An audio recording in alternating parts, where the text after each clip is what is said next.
তাদেরকে কনভিন্স করতে চাচ্ছি যে আপু একটা কাজ করি, বা আম্মু বা আব্বুকে যখন বোঝাচ্ছিলাম, তো তারা দেখেছে আমাকে কষ্ট না দিয়ে তারা হয়েছে কি উল্টো ওদেরকে ফোন দিয়ে ওখান থেকে না করিয়ে দাও। হ্যাঁ, তো ওভাবেই যখন ফোন দিয়েছে তো বললো যে ঠিক আছে, না হলে কিন্তু আমরা অন্যভাবে লিগ্যাল কোন অ্যাকশন নিব যদি আপনারা এটা নিয়ে আর কথা বলেন। মানে অনেক সিরিয়াস হয়ে গেছে। দেন যেটা হলো যে এই আপডেটগুলো তো ভাইয়ার কাছে মানে শাকিব খানের কাছে যাচ্ছিল তখন, তো তখন উনি রনি ভাই বলছিল যে ভাই এটা তো মনে হয়, বলছে কি রে ভাই ছবির কথা বলতে এসে আইন আদালত একটা মেয়েকে পছন্দ করলাম নায়িকা হিসেবে এত স্ট্রাগল, ওই স্ট্রাগলিং পিরিয়ডটা ছিল আমার জন্য খুব চ্যালেঞ্জিং। আলটিমেটলি যখন ওখান থেকে আসলে সবাই মিলে এসে কথা বললো আপু আম্মুর সাথে, আমাদের প্রোডিউসার ওনার ওয়াইফ সহ সবাই মিলে কথা বলে দেন হচ্ছে বলো একটাই লাস্ট কাজ, আর করবে না। ওই যে একটা বলে যে পারমিশন নিলে আর থামলো না, ওটাই তারপর থেকে আসলে স্টার্ট করা হবে। আচ্ছা, এবং প্রথম সিনেমা দেখার পর আঙ্কেল আন্টির তখন কি রিঅ্যাকশন ছিল? তখন দেখেনি আসলে, প্রথম সিনেমা তখনও দেখেনি। আচ্ছা, যেটা হচ্ছিল আমার তো আর আমার আপু, মানে এটা আমি অনেক জায়গায় বলেছি যে আমার বোনেরা তো অনেকদিন আমার সাথে আমার কথা বলেনি যে সিনেমা করার পরেও, কারণ তখনও তো আসলে যে শুটিংটা শেষ হয়েছে, সিনেমা রিলিজ হচ্ছে, আদৌ কি হবে মানে বা মানে আমাদের রেসপন্স কেমন হবে, এবং হয়েছে কি মানে বাসার সবাই চাচ্ছিলেন যে অত নেম ফেম দরকার নেই, মানে নিজেদের মতো করে, রাইট। সো সেখান থেকেই তাদের ওই রিঅ্যাকশনটা ছিল, এবং যখন আস্তে আস্তে করে গানগুলো রেসপন্স পাচ্ছিলাম, আমার নিজের গানে মানে আমার নিজের নামে একটা গান হয়েছে গানটা ছিল, তো দিল দিল যে গানটা, সেটা আবার এখন পর্যন্ত আমাদের বাংলাদেশের ফিল্মে হাইস্ট ভিউজ, রাইট। তো এই ভালোবাসাগুলো, এবং যখন দেখেছে যে না আসলে গদবাধা বা অ্যাজ ইউজুয়াল সব কাজ করছি না, সো ডে বাই ডে আস্তে আস্তে করে তার একটু একটু নরমাল আমাকে বলো যে এখন আঙ্কেল আন্টি কি বলে? এখন আম্মু আব্বু নরমাল আছে, ফাইন, কিন্তু এখন বলে যে যতটা পারা যায় আসলে ওরকম করে যে সিলেক্টিভ কিছু কাজ করতে, মানে এখনো বলে যে না একটু সিলেক্টিভ কাজের মধ্যে থাকতে। তাও আপু তুমি অনেক ভালো ভালো কাজ করছো এবং আমরা চাই আরো ভালো কাজ করো। আপু আমার একটু জানার ইচ্ছা যে একদম শাড়ি পরা ফর্মাল নিউজ প্রেজেন্টার থেকে একদম একটা গ্ল্যামারাস জগতে যাওয়া, একদম রঙিন দুনিয়া, আমরা সিনেমা মানে তো সেটাই বুঝি, মানে এই যে একটা পরিবর্তন জীবনের, তুমি যখন এই সেক্টরটাতে গেলে প্রথম কি একটা ফিল ছিল? এত বড় প্রোডাকশন হাউস বলো, ক্যামেরাম্যান বলো, মানে অনেক মানুষই তো থাকে একটা প্রোডাকশনে, সো তখন কেমন লাগতো? বা ওই মানে খুব নতুন লাগতো সবকিছু, বিকজ আমরা যখন নিউজ পড়ি, you know better Laboni, so নিউজের আমাদের এনভায়রনমেন্টটা তো টোটালি ডিফারেন্ট, ভেরি সিরিয়াস, এবং আমরা মানুষ, আমাদের নিউজের কিন্তু একটা অন্য প্যাটার্নের অডিয়েন্স একটা গ্রুপ আছে, এত ভালোবাসা, এবং সবাই বসে দেখছে, এবং খুব একটা মানে আছে না একটা অন্যরকম একটা ব্যক্তিত্বের জায়গা।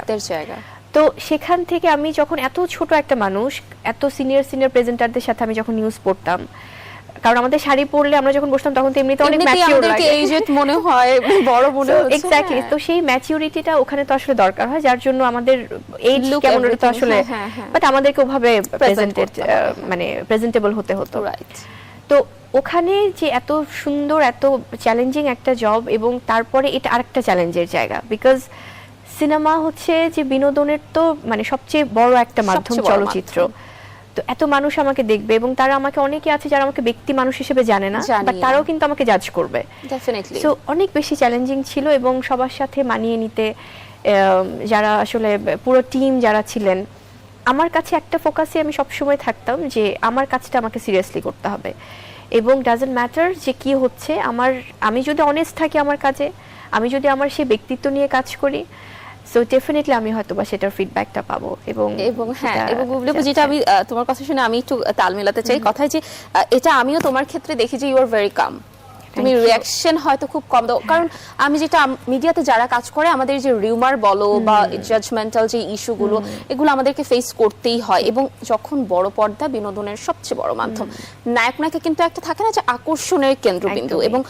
তুমি শাকিব খান তোমরা হলে সবসময় যে না একদম বাংলাদেশের প্রথম সারির নায়ক নায়িকা যারা, এবং তোমাদেরকে নিয়ে অনেক মানুষের কিউরিওসিটি, যখন এই রিউমারগুলো হয় বা যেটা তুমি করনি সেটা হচ্ছে, ওই বিষয়গুলো খারাপ তো লাগে আমি জানি, তারপর মানে হাউ টু হ্যান্ডেল ইট?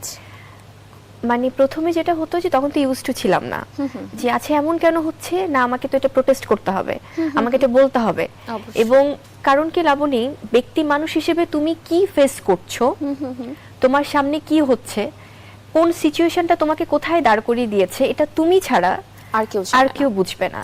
এবং আমাদের এখন তো খুব ইজিলি আসলে সবাই কমেন্ট করে সোশ্যাল মিডিয়ার বদৌলতে। সেটা আমাদের ইন্ডাস্ট্রিতে কিন্তু অনেক রকম এরকম ঘটনা রটনা আগেও ছিল, হয়তোবা সেগুলো সামনে আসতো না। এখন হয়তো বা তখন কিন্তু মানুষ ইজিলি কমেন্ট করতে পারতেন না, কারণ এই সুযোগটাই ছিল না। এবং এটা দেশের বাইরে সব জায়গায় আছে। ব্যক্তি মানুষ হিসেবে আমাদের অনেক সময় আমরা অনেক সিদ্ধান্ত উপনীত হই, অনেক কিছু আমাদের সেটা পরিস্থিতির কারণে হয়তো বা আমরা ফেস করছি, বা আমি কি সিদ্ধান্তে আছি বা আমার উপর দিয়ে কি বয়ে যাচ্ছে সেটা শুধুমাত্র আমি বুবলি বুঝতে পারবো। কিন্তু আমার জনে জনে তো আসলে রেসপন্স করাটা সম্ভব না। যারা কমেন্ট করে, যারা বলে বা যারা এটা নিয়ে গসিপ করে। তো শুরুতে আমার কাছে মনে হতো যে আসলে আমি প্রোটেস্ট করব, আমি বলবো যে ফাইন, এটার পিছনে এই ঘটনা, এটার হয়েছে, এটা কেন হয়েছে, এটা কেন আসলো, আপনারা ওয়ান সাইডেড কোনো কিছু জাজ করবেন না। বাট পরবর্তীতে মনে হয়েছে আসলে আমি তো I can not make happy everyone. একজন মানুষ কখনো সবাইকে হ্যাপি করতে পারবে না। সো আমি আমার কাছের মানুষরা আমাকে যেভাবে জানলো সেটা আমার কাছে ইম্পর্টেন্ট। সো তারা আমাকে ব্যক্তি মানুষ হিসেবে জানছে, এটা আমার কাছে অনেক ভালো লাগার। আর যারা দূরের থেকে জানছে, তারা হয়তো বা কোনো সময় আমাকে কাছ থেকে দেখলে হয়তো বুঝতে পারবে। অবশ্যই আপু, এবং এটাই হয়তো তোমার ব্যাপারে অনেকেই অ্যাপ্রিশিয়েট করে যে তুমি এই জিনিসগুলোকে খুব বেশি রেসপন্স করো না এবং তুমি একটু কাম থাকা ট্রাই করো। আপু আরো গল্প করব, আবার ব্রেকের সময় হয়ে গেল।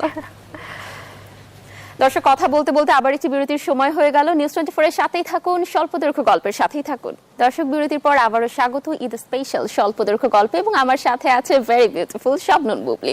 বুবলি, যেমনটি বলছিলাম যে তুমি কোনো কিছুই পাত্তা দাও না, নিজের মতো থাকতে পছন্দ করো, কিন্তু এখন আরেকটু সিরিয়াস কথা থেকে বাদ হয়ে একটু ফানের কথায় যাই। একদম, আজকে আমরা সবাই ঈদের কথা বলি। সেটা হলো তোমার হাতের রান্না আমাদের কিং খান পছন্দ করে, আমি জানি। কি রান্নাটা কিং খানের সবচেয়ে বেশি পছন্দ, যে বুবলির হাতের এই রান্নাটা খেতে খুব পছন্দ করে? আসলে সে তো প্রচন্ড ফুড লাভার। হ্যাঁ, যদিও অনেক যখন ডায়েট করে তখন কিন্তু খুব মানে কেউ সামনে যদি জীবনও দিয়ে দেয় যে না এটা খেতেই হবে, খাবে না, খুব স্ট্রিক্ট। যখন সে একটা ডায়েটে বা একটা একদম ফুললি মানে দেখা যাচ্ছে এক্সারসাইজের মধ্যে আছে, বাট এছাড়া যখন একটু নরমাল মুডে থাকে যে না আমার একটু হয়তো রয়ে শয়ে খাচ্ছি, তখন সে খুব খেতে পছন্দ করে। এবং মানে খাবারের তার যে ব্যাপারগুলো হয় যে সে স্পেশালি তো বিরিয়ানি বা হচ্ছে যে মিট জাতীয় এগুলো পছন্দ করে, কিন্তু সে ফিশ